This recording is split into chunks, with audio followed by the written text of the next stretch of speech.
Nas profundezas sombrias do Mar Negro, onde a luz jamais penetra e o silêncio parece eterno, uma descoberta há muito aguardada finalmente veio à tona. Foi em 2023, durante uma missão da equipe de exploração Gregorov, que mergulhadores retornaram à superfície com uma antiga caixa de chumbo, selada por correntes corroídas pelo tempo. Sem saber, eles haviam trazido de volta algo que desafiaria os limites entre o sagrado e o maldito, entre a fé e o puro horror. A caixa estava vazia. O lendário livro de São Cipriano não estava mais ali. Era como se alguma força ancestral tivesse rompido seus grilhões submersos. Não se tratava de um conto folclórico perdido no passado. Era o retorno real de um dos objetos mais temidos e controversos da história oculta da humanidade. Um grimório que, por séculos, causou terror em santos e pecadores, resistindo a todas as tentativas de destruição, pelo fogo, pela água e pelo aço. E agora, mais uma vez, parecia livre.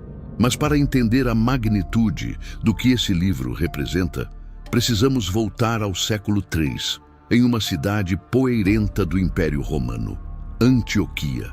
Foi ali que um jovem iniciado em segredos obscuros, aprendidos nas antigas terras do Egito e da Caldeia, trilhou um caminho que mudaria não apenas seu destino, mas marcaria para sempre a história do ocultismo mundial.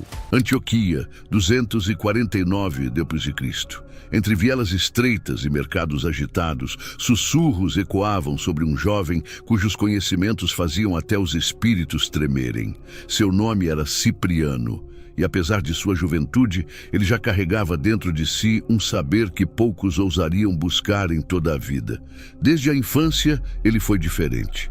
Enquanto outras crianças se divertiam ao sol, Cipriano era instruído nos recintos sombrios de templos esquecidos. Aos 7 anos, foi enviado ao Egito por seus pais, onde os sacerdotes de Mênfis o iniciaram em antigos rituais.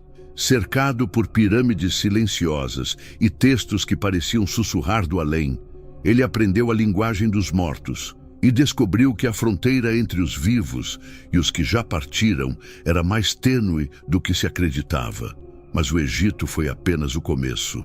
Logo, Cipriano seguiu para a Caldeia, lar da astrologia e da magia cerimonial. Lá, entre sábios caldeus e bibliotecas esotéricas, estudou os céus e entendeu que cada estrela carregava uma força oculta. Aqueles com o conhecimento certo poderiam canalizar essas energias para alterar o próprio destino. Os mestres caldeus reconheceram em Cipriano um dom raro, uma aptidão quase sobrenatural de manipular as forças invisíveis do universo. Durante anos, ele viajou por civilizações onde a magia era venerada. Na Gália, foi iniciado pelos druidas e aprendeu o poder das ervas, das pedras e dos encantamentos naturais. Na Grécia, consultou os oráculos e decifrou os sussurros dos deuses. O caminho de Cipriano foi pavimentado com sombras, mistérios e conhecimento proibido. Em cada canto do mundo antigo por onde passou, Cipriano não apenas colecionou rituais e fórmulas ocultas, ele absorveu algo ainda mais perigoso: a certeza de que o poder não tem limites, desde que se esteja disposto a pagar o preço. Quando finalmente retornou a Antioquia, já não era o jovem curioso que partira anos antes. Ele voltava como um verdadeiro mestre das artes ocultas. Dominava forças que escapavam à lógica humana. Era capaz de convocar entidades com um simples gesto, manipular os elementos através de palavras esquecidas e enxergar além do véu que separa os vivos dos mortos. Sua fama espalhou-se rapidamente. Nobres e plebeus se aglomeravam diante de sua porta, oferecendo fortunas por suas habilidades. Mas o que realmente consolidou sua reputação era algo muito mais obscuro. Cipriano era um especialista em invocação demoníaca. Ele conhecia os nomes verdadeiros de espíritos esquecidos, sabia exatamente quais oferendas cada entidade exigia e quais rituais precisavam ser seguidos para forçá-las à obediência. Enquanto outros ocultistas temiam tais forças, Cipriano as tratava como ferramentas de uso cotidiano, meios para alcançar seus próprios fins. Agora, permita-me revelar algo que foi mantido em segredo por séculos. Durante anos, Cipriano reinou como o feiticeiro mais temido e respeitado do Oriente. Sua coleção de pergaminhos, grimórios e diários místicos crescia à medida que ele enfrentava rituais cada vez mais perigosos. Cada sucesso o impulsionava a mergulhar mais fundo, e sua biblioteca pessoal se tornava um arsenal de segredos capazes de abalar as estruturas da realidade. Foi então, no outono do ano 257 d.C., que chegou até ele um pedido inusitado, aparentemente inofensivo. Um jovem aristocrata chamado Agládio procurou Cipriano tomado pela paixão. Estava obcecado por uma jovem cristã chamada Justina, que rejeitava todas as suas investidas com firmeza. Disposto a qualquer coisa, o rapaz ofereceu uma fortuna para que Cipriano lançasse sobre ela um feitiço de amor irresistível. Para Cipriano, parecia algo banal. Ele já havia manipulado o coração de dezenas com seus encantamentos. Preparou ingredientes raríssimos, convocou entidades especialistas em sedução e lançou sobre Justina um feitiço de dominação emocional como jamais fizera antes. E falhou. Atônito, Cipriano repetiu o ritual. Com ainda mais poder, com entidades mais antigas, usou todo o arsenal de magia que possuía, e mesmo assim, nada aconteceu. Justina permaneceu intocada, como se uma muralha invisível a protegesse de toda influência maligna. Pela primeira vez em sua carreira, Cipriano se viu diante de algo que sua magia não conseguia romper. Tomado pela frustração e pela curiosidade, começou a investigar a jovem. Descobriu que Justina era filha de pais cristãos fervorosos.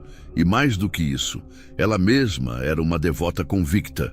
Sua resistência não vinha de talismãs, nem de rituais protetores, mas de algo muito mais poderoso e, para Cipriano, incompreensível: uma fé inquebrantável. Ao entrar em contato com uma força que ultrapassava tudo o que conhecia, Cipriano sentiu nascer em si uma dúvida incômoda. Pela primeira vez, questionou se todo o seu saber, seu domínio mágico e sua vasta experiência representavam de fato o auge da realidade, ou se eram apenas fragmentos dispersos de uma verdade mais ampla, mais luminosa.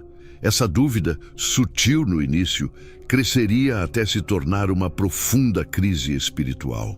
Essa ruptura interior não mudaria apenas a trajetória de Cipriano, mas deixaria marcas profundas que ecoariam por mais de 1000 anos. Sua conversão foi tão intensa quanto sua vida dedicada ao ocultismo.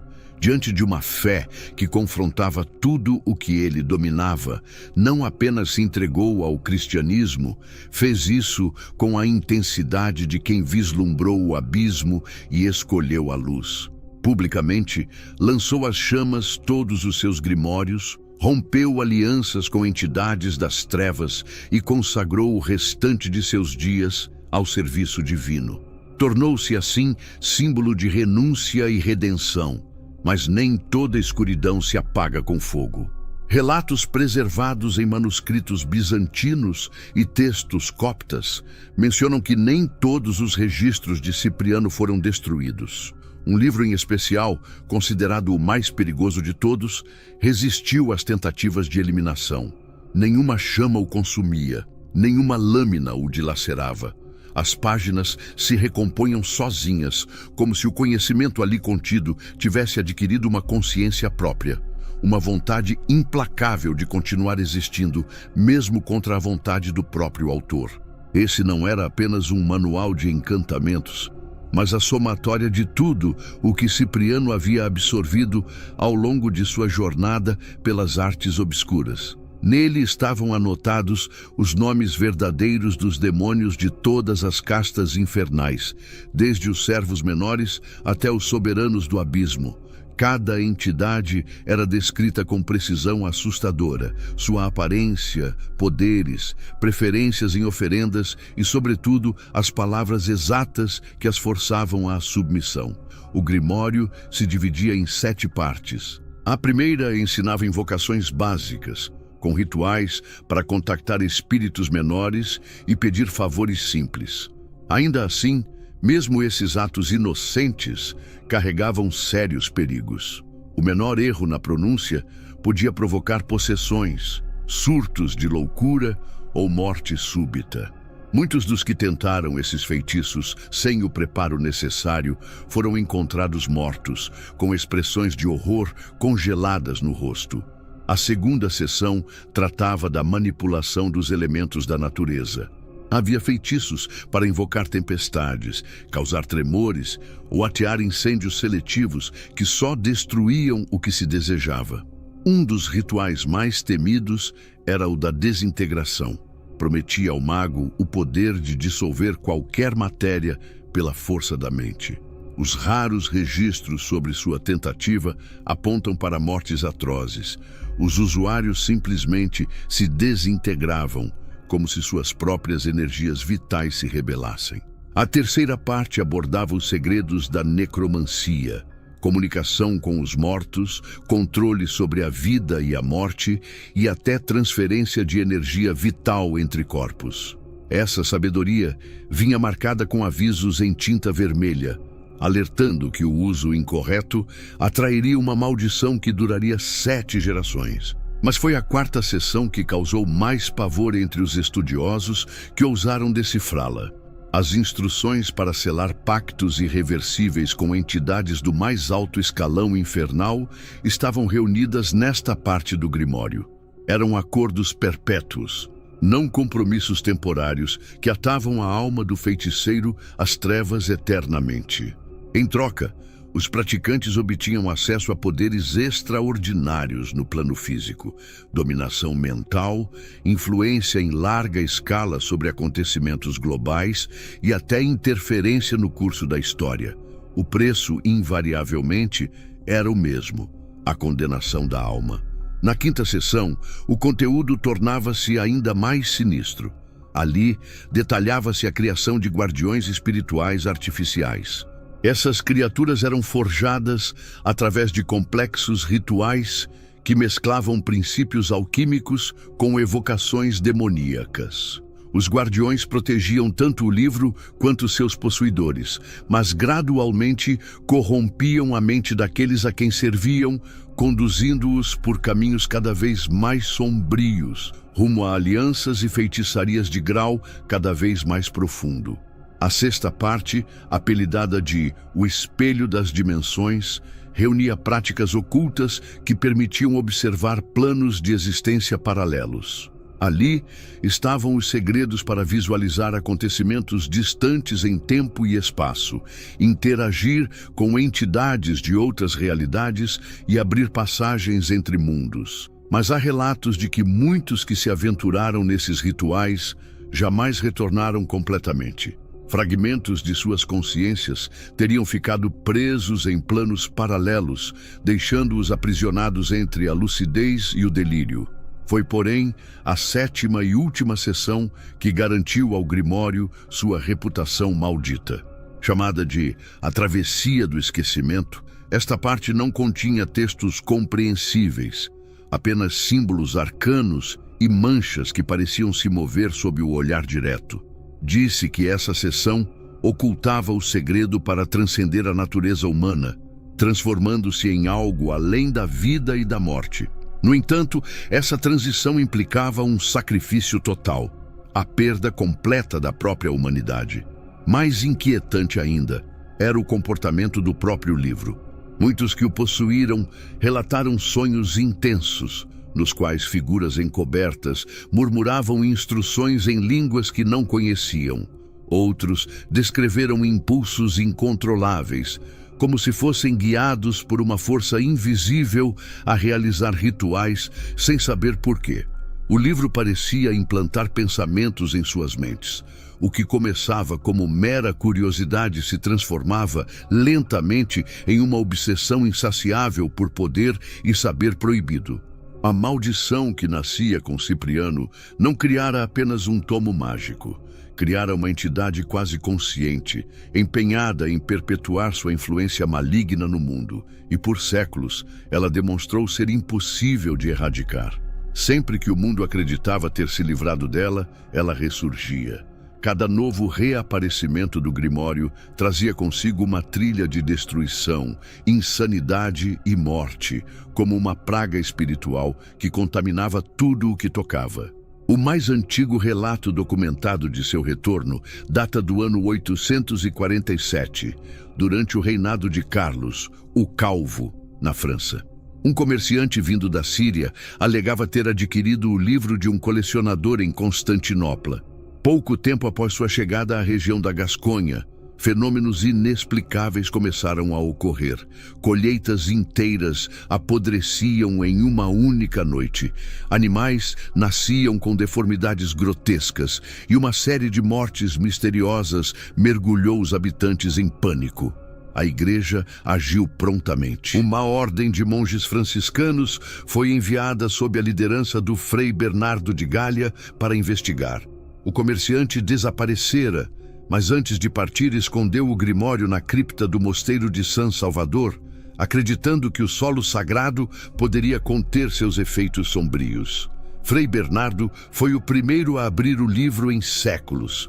Sua descrição, registrada nos arquivos do Vaticano, ainda hoje provoca calafrios nos estudiosos. Segundo seu depoimento, as páginas exalavam um frio que atravessava os ossos. As palavras pulsavam, como se tivessem vida própria, e sussurros em idiomas extintos pareciam emanar do próprio pergaminho. Mais aterrador ainda, novos símbolos começaram a surgir espontaneamente nas bordas das páginas, como se uma mão invisível estivesse escrevendo instruções em tempo real. Os monges tentaram, em vão, destruir o livro. Colocaram-no em chamas com madeira de oliveira abençoada. As chamas se apagaram instantaneamente. Mergulharam-no em água benta. O líquido ferveu violentamente até desaparecer, deixando apenas um resíduo negro. Tentaram rasgar as folhas. A lâmina de prata que usavam partiu-se como vidro ao tocar o papel. Em desespero, selaram o grimório em uma câmara secreta, nas profundezas do mosteiro, trancando-o em um baú de ferro repleto de símbolos sagrados, após 3 dias e 3 noites de rituais exorcistas. Durante muitos anos, o local permaneceu em silêncio. Mas os monges começaram a relatar ocorrências estranhas, vozes ecoando do subterrâneo durante orações, plantas que definhavam próximas à cripta, e a constante sensação de estarem sendo observados por olhos invisíveis. Essa calmaria foi brutalmente interrompida na primavera de 1067, quando um grupo de invasores vikings, liderados por Eric Sanguefrio, saqueou o mosteiro durante uma campanha no norte da França. Todos os monges foram mortos. Entre os tesouros levados, os saqueadores encontraram o misterioso baú escondido sob o solo da igreja. Ignorantes de seu conteúdo, acreditaram tratar-se apenas de mais um item valioso da cristandade, ideal para ser vendido no mercado escravista do Mediterrâneo.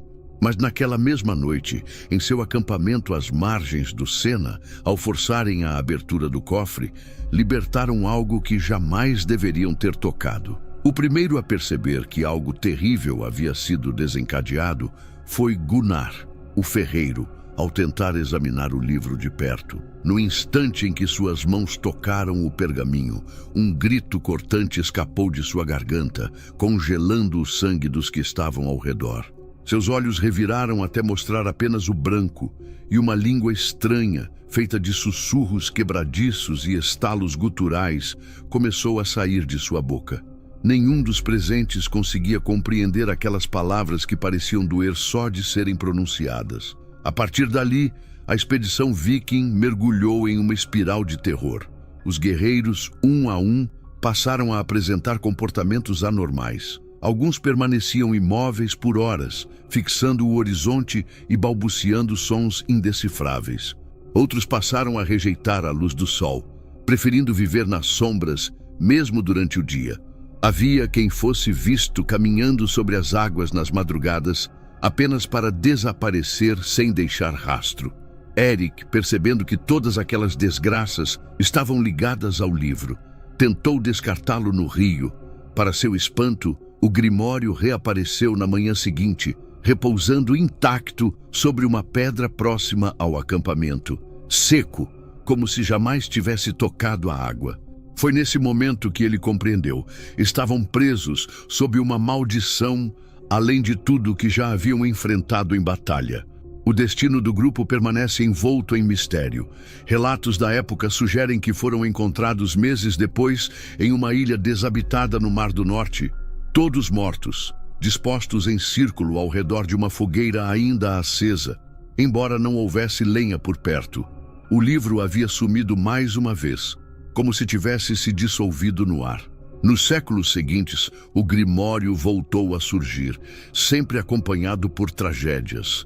Em 1200, foi parar nas mãos de um alquimista em Toledo, cuja morte ocorreu apenas 3 semanas depois, cercada de circunstâncias inexplicáveis.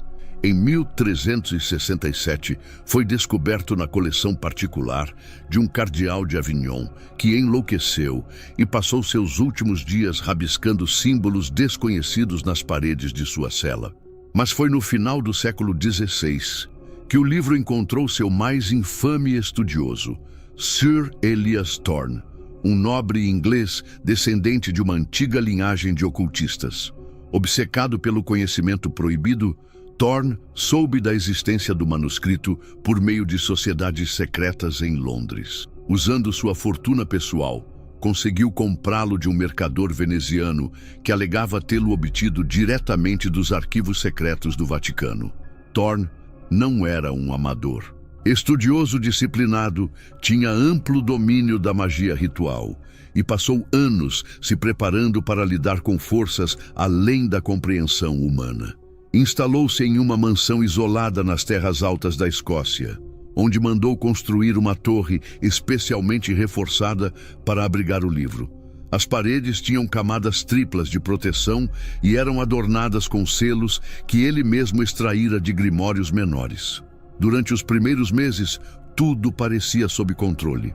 Ele realizava rituais menores, descritos no volume, e testemunhava resultados que confirmavam o poder do texto. Mas, aos poucos, algo nele começou a mudar. Criados relataram que ele falava sozinho durante horas, envolvido em diálogos com interlocutores invisíveis. Deixou quase completamente de comer, mas paradoxalmente parecia mais vigoroso a cada dia, como se alimentasse de algo que não era deste mundo. A transformação chegou ao auge na noite do solstício de inverno de 1598. Foi quando Thorne decidiu executar um dos rituais mais perigosos, uma invocação que, segundo o livro, oferecia visão além do véu da realidade.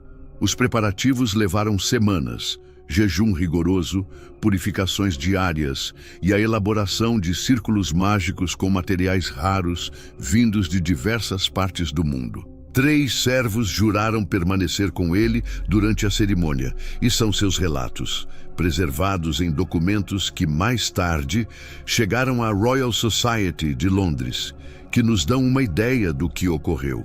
Por volta da meia-noite, a temperatura caiu abruptamente.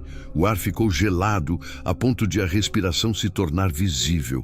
As velas foram se apagando uma por uma, mas a escuridão que tomou o ambiente não era natural. Tinha densidade, quase como uma névoa líquida que absorvia a luz ao redor. No centro do círculo, o ar começou a ondular e distorcer, como se o tecido da realidade estivesse sendo retorcido.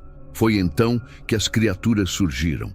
Formas distorcidas, feitas de uma sombra viscosa, com olhos incandescentes como carvões vivos, emergiram do vazio. Sua presença irradiava uma hostilidade tão intensa que 2 dos servos desmaiaram imediatamente. Thorne, em êxtase, ergueu os braços e avançou, como se buscasse tocar as entidades que acabara de trazer à existência. O único dos 3 servos que permaneceu consciente durante todo o ritual relatou uma cena aterradora.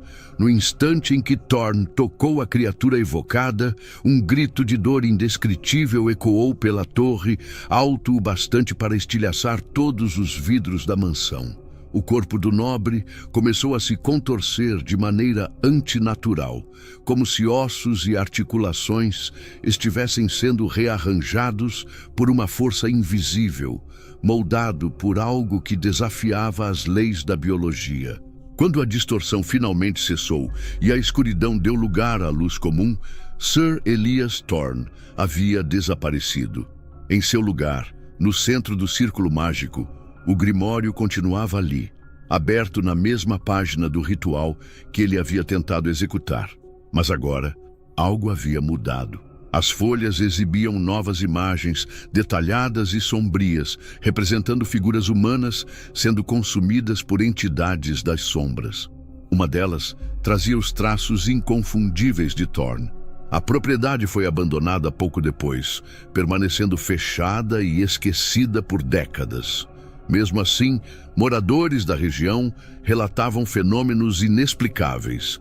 Luzes estranhas que dançavam pelas janelas antes do amanhecer, vozes em línguas jamais ouvidas ecoando entre as colinas, e a silhueta de um homem solitário nos jardins, sempre idêntico à descrição de Sir Elias Thorn.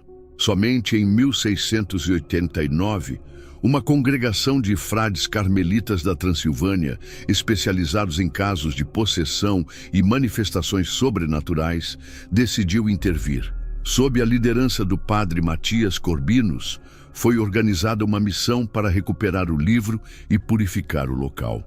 O exorcismo que se seguiu durou 40 dias e 40 noites, período marcado por aparições violentas que desafiaram os limites da fé e da sanidade dos religiosos envolvidos. Ao fim do processo, os monges conseguiram selar novamente o Grimório, desta vez utilizando conhecimentos místicos reunidos ao longo de anos em templos tibetanos e mosteiros coptas. O livro foi guardado em uma caixa de chumbo, revestida por símbolos sagrados de diversas tradições religiosas e acorrentada com elos consagrados na Terra Santa. Todo o conjunto foi então levado para um mosteiro remoto nas montanhas da Transilvânia, onde passou a ser vigiado dia e noite sob preces contínuas. Durante os séculos seguintes, a Europa passou por transformações profundas. Guerras devastaram nações, a ciência conquistou os céus e o homem passou a explorar o espaço. O sobrenatural foi relegado aos contos e superstições. O mundo parecia ter deixado para trás seus antigos medos. O livro permaneceu oculto nas catacumbas do mosteiro por mais de 200 anos, sob os cuidados de monges que consideravam sua guarda uma missão sagrada, passada de geração em geração. Contudo, em 1910, essa paz foi interrompida. Chegou à Transilvânia uma figura que representava exatamente o tipo de ameaça que os monges temiam há séculos. Seu nome era Horace Vine, um alquimista inglês cuja fama no mundo ocultista havia se espalhado por toda a Europa. Diferente de Thorn, Vine não era um diletante nem um excêntrico nobre. Era um estudioso meticuloso, obsessivo, que havia dedicado 3 décadas de sua vida a rastrear o paradeiro do Grimório perdido. Utilizando uma rede de contatos que incluía antiquários venezianos, ex-seminaristas desencantados e membros de ordens ocultas, ele reconstruiu meticulosamente o caminho que o livro percorrera ao longo dos séculos. Tinha em mãos cópias de antigos documentos bizantinos contendo fórmulas de contenção, relatos ocultos adquiridos através de subornos aos arquivos secretos do Vaticano e, mais crucial, sabia a localização exata do monastério onde o livro estava enterrado. Homens e mulheres que partilhavam de sua sede por conhecimento proibido. Cada um deles havia contribuído financeiramente para a expedição. em troca da promessa de participar do momento em que o livro mais perigoso da história fosse, mais uma vez, aberto ao mundo. Entre os integrantes da expedição liderada por Vine, destacavam-se figuras singulares. Margaret Moore, uma médium inglesa que alegava ser capaz de interagir com entidades extrafísicas. Anton Kraus, um estudioso alemão com profundo domínio da demonologia medieval. E Sarah Chen, uma jovem sinóloga que havia traduzido manuscritos antigos sobre práticas necromânticas do Tao. O acesso ao mosteiro revelou-se mais simples do que o esperado. Restavam apenas alguns monges idosos, entregues à contemplação espiritual, sem energia para vigiar ou defender os corredores sagrados. Vine e seus acompanhantes aguardaram discretamente até que os religiosos se recolhessem às orações da madrugada. Em silêncio, adentraram as catacumbas por uma entrada esquecida, localizada graças a estudos meticulosos de plantas arquitetônicas seculares. Nas profundezas da construção, encontraram algo que excedia até suas mais ousadas imaginações. A sala que guardava o Grimório havia se transformado em uma aberração da realidade. As paredes, outrora lisas, estavam cobertas por inscrições que pareciam ter brotado da própria rocha, como fungos simbólicos gerados pela presença antiga do livro. O ar vibrava com uma tensão invisível e vários membros relataram em silêncio a sensação inquietante de estarem sendo observados por consciências ocultas. A caixa de chumbo ainda repousava no centro da sala, intacta, mas suas correntes exibiam um brilho tênue e iridescente. Quando Vine se aproximou para inspecionar os cadeados, percebeu algo impossível.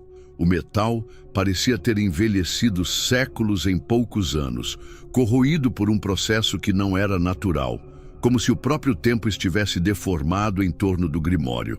Antes mesmo que o cofre fosse aberto, Margaret entrou em transe. Começou a recitar frases em um latim deformado, entrecortado por palavras de dialetos que, segundo Anton Kraus, antecediam o colapso do Império Romano.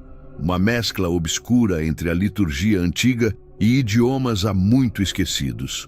Quando Vine, enfim, quebrou os selos, não foi apenas um livro que emergiu da caixa. O que se revelou ali foi uma presença. O Grimório havia se transformado durante seu longo confinamento. Suas páginas exalavam uma luz sutil e inquietante, e os símbolos se moviam lentamente como organismos vivos flutuando em águas profundas. Mais inquietante ainda era o fato de que o livro parecia consciente.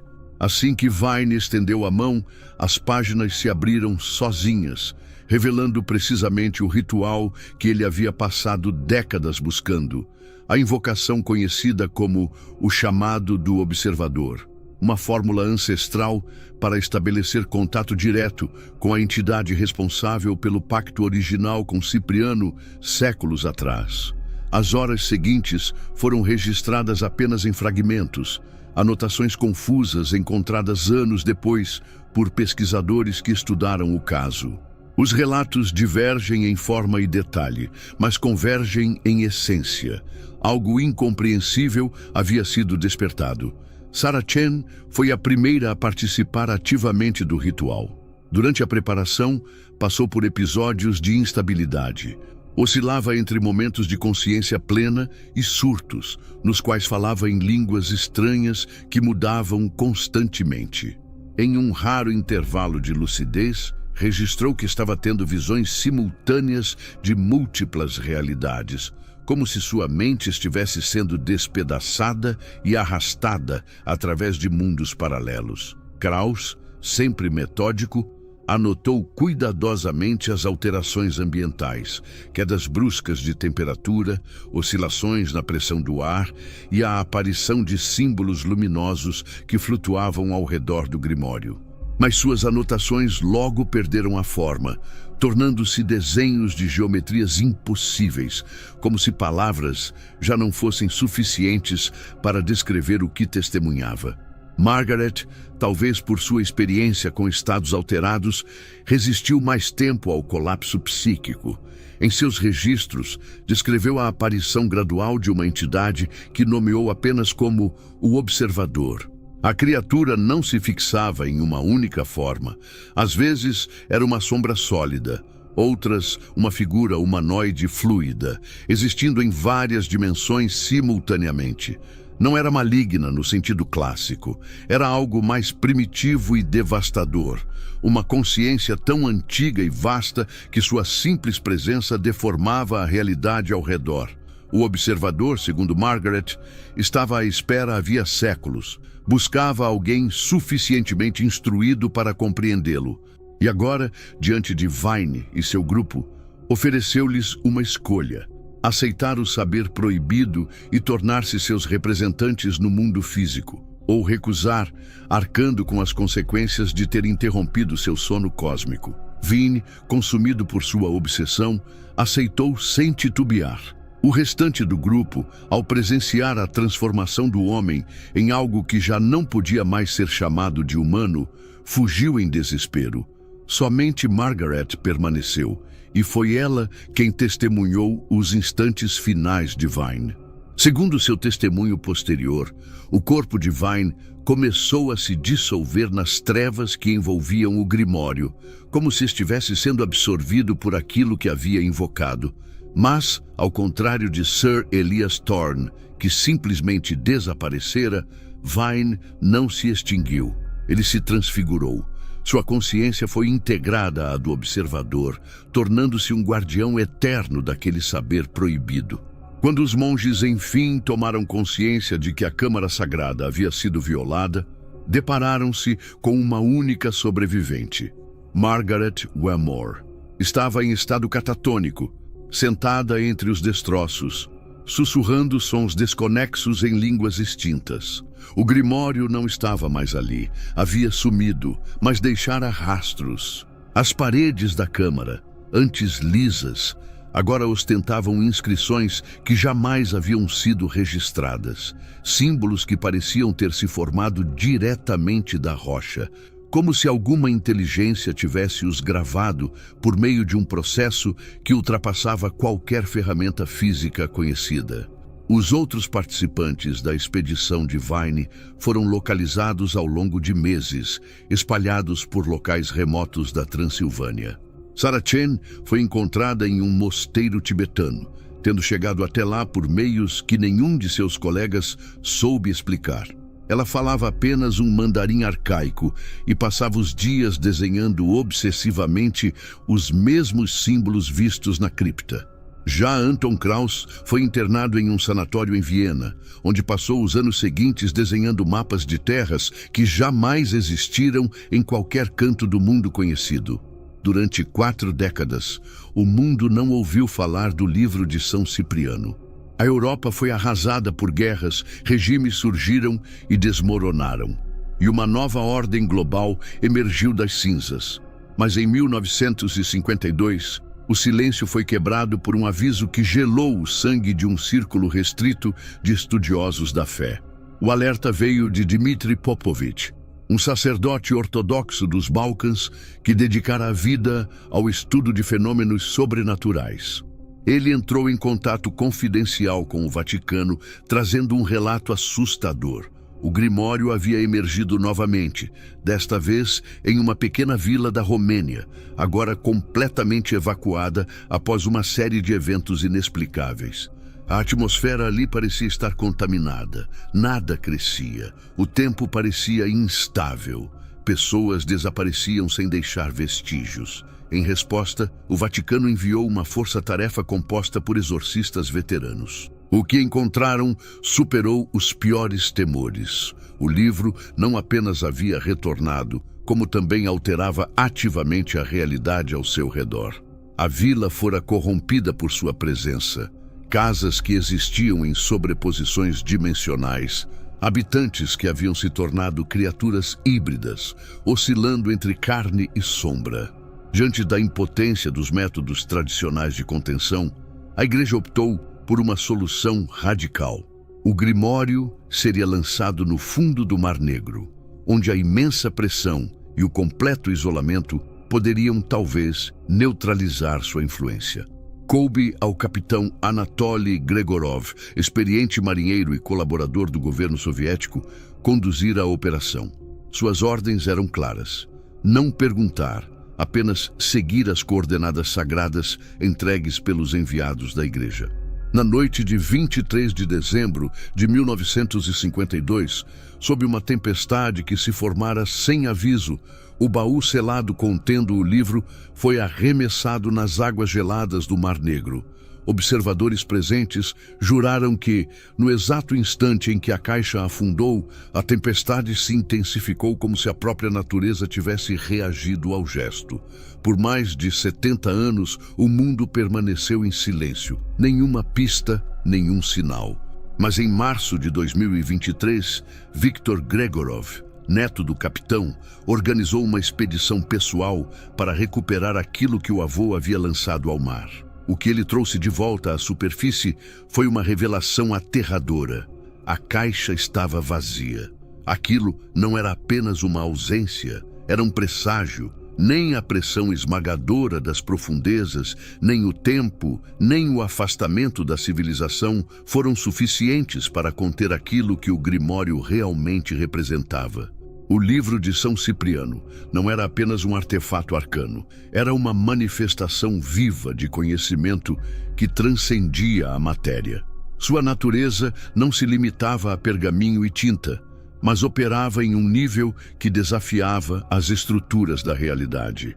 Os dados coletados pela equipe de Viktor revelaram mais um mistério.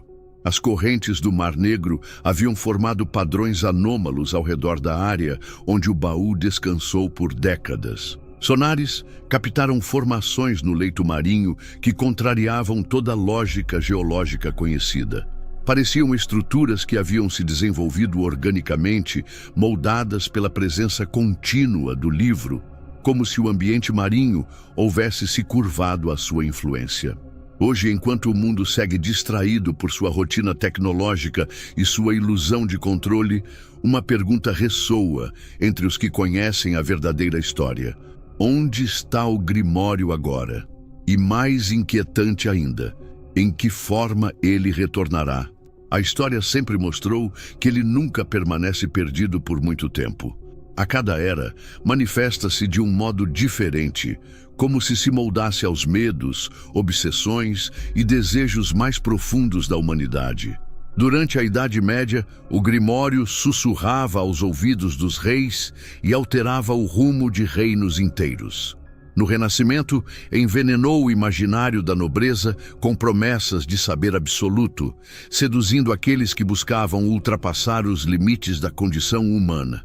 Nos séculos seguintes, encontrou abrigo entre acadêmicos que acreditavam ser possível domar o incontrolável com o bisturi da razão. Todos falharam. Todos pagaram um preço que não compreenderam até o fim. Mas o que dizer da nossa era? Vivemos em um mundo interconectado, onde pensamentos cruzam oceanos em segundos, onde as antigas muralhas entre povos, culturas e crenças se dissolveram em redes de informação. Se o livro de São Cipriano emergisse hoje, e há sinais de que já o fez, sua influência não se limitaria a abadias isoladas ou mansões esquecidas. Ele poderia atravessar a fibra óptica, manifestar-se em um post, ser invocado por um vídeo. Poderia se espalhar entre bilhões sem jamais ser fisicamente tocado. Rituais reproduzidos em transmissões ao vivo, símbolos amaldiçoados compartilhados como memes, conhecimento proibido circulando antes mesmo que qualquer autoridade possa intervir. Aquilo que antes levava gerações para se disseminar, agora poderia corromper multidões em uma única noite. E sinais não faltam. Desde 2023, ocultistas e pesquisadores vêm relatando um aumento dramático em fenômenos inexplicáveis. Casos de possessão que desafiam protocolos médicos, aparições de entidades cujas descrições coincidem com os antigos relatos do Grimório e uma inquietante frequência de pessoas em diferentes partes do mundo tendo os mesmos sonhos, visões com símbolos, vozes e rituais que jamais deveriam conhecer. Agências que monitoram atividades paranormais há séculos começaram a notar padrões que não viam desde os surtos de histeria demoníaca dos séculos XV e XVI. Mas agora não se trata de surtos isolados. As manifestações são simultâneas, globais, como se uma força invisível tivesse acesso direto à consciência coletiva. Entre os poucos que conhecem a verdadeira extensão da história, a inquietação é crescente.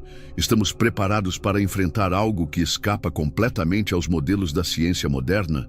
Nossos antepassados, embora limitados, tinham suas formas de defesa, rituais, orações, símbolos sagrados e uma fé que atuava como barreira contra o invisível. Hoje, em uma era marcada pelo ceticismo, nos desfizemos dessas armas ancestrais sem erguer nenhuma alternativa eficaz. Talvez a maldição do Grimório não esteja apenas no conteúdo que carrega, mas naquilo que revela, um reflexo sombrio da humanidade. Em cada época, ele mostra o que ela mais teme e mais deseja. Para os monges medievais, ele representava a sede de poder terreno que ameaçava corromper a devoção. Para os renascentistas, a chance de romper os limites humanos. Para os cientistas modernos, a provocação de um mistério que ainda não conseguiram explicar. E o que vemos agora, em meio a crises climáticas, pandemias, ansiedade coletiva e instabilidade global? Talvez vejamos no livro a promessa de controle absoluto sobre um mundo caótico. Ou, pior ainda, a constatação de que o que chamamos de conhecimento é frágil e insuficiente diante de forças que nossos ancestrais conheciam por outro nome, o sagrado e o profano. No fim, a história do livro de São Cipriano é apenas um espelho da nossa própria trajetória, entre luz e trevas, saber e sabedoria, poder e consequência. Um lembrete de que existem realidades para as quais ainda não temos linguagem e de que nossa arrogância científica pode ser, ironicamente, a mais perigosa forma de ignorância. Enquanto seguimos em busca de explicações e avanços, o livro, silencioso, invisível, talvez digital, aguarda o momento certo para se manifestar novamente. E quando o fizer, talvez não seja necessário que ninguém o leia. Bastará que todos o compartilhem. E quando esse momento chegar, porque ele sempre chega, a humanidade será confrontada com uma pergunta inevitável. Aprendemos algo com os fracassos do passado ou continuamos presos ao ciclo de ambição cega, corrupção silenciosa e destruição inevitável? O livro de São Cipriano nunca foi apenas um artefato antigo. Ele é um prenúncio, um espelho voltado para o amanhã. Uma advertência silenciosa a uma espécie que insiste em buscar poder sem sabedoria, descobrir sem refletir e tocar o transcendente sem compreender o preço do toque. A verdadeira questão nunca foi se o Grimório retornaria, mas quando. Porque ele sempre volta. Sempre encontra uma nova forma, uma nova linguagem, um novo meio. E quando isso acontecer, o véu será rasgado mais uma vez. Então saberemos se nossa obsessão moderna com o conhecimento nos tornou mais conscientes ou apenas mais vulneráveis.